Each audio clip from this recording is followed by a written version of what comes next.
చేనేత రంగాన్ని బలోపేతం చేయడానికి అవసరమైన చర్యలు తీసుకుంటామని, స్థానిక మహిళలకు పెద్ద ఎత్తున ఉపాధి కల్పిస్తూ నాణ్యత ప్రమాణాలను పాటిస్తూ మార్కెట్లో పోటీ పడే విధంగా దుస్తులు తయారు చేయాలని రాష్ట్ర చేనేత జౌళి శాఖ మంత్రి తుమ్మల నాగేశ్వరరావు చెప్పారు.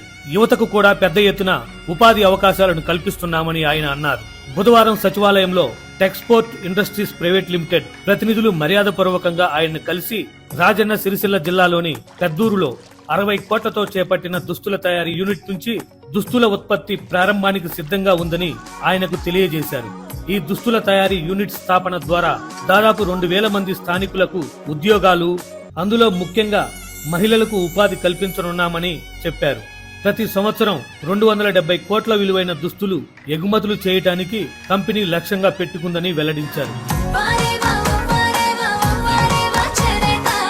ఈ సందర్భంగా మంత్రి తుమ్మల మాట్లాడుతూ చేనేత రంగాన్ని బలోపేతం చేయడానికి అవసరమైన శిక్షణలు ఏర్పాటు చేయడానికి, తయారైన చేనేత వస్త్రాలకు వాల్యూ ఎడిషన్ బట్టి మార్కెట్లో డిమాండ్ పెరిగే విధంగా చూడాలన్నారు. మార్కెటింగ్ కోసం ఈ కామర్స్ సంస్థలతో ఒప్పందాలకు గల అవకాశాలు, సోషల్ మీడియాలో చేపడుతున్న మార్కెటింగ్ పద్ధతులపై కూడా అధ్యయనం చేయాలని అధికారులకు ఆయన సూచించారు. రాష్ట్రంలో చేనేత రంగాలకు ఎంతో సహాయ సహకారాలు అందిస్తున్న కాంగ్రెస్ ప్రభుత్వానికి చేనేత నాయకులు ధన్యవాదాలు తెలియజేశారు. ఇది కదా ప్రజాపాలనంటే.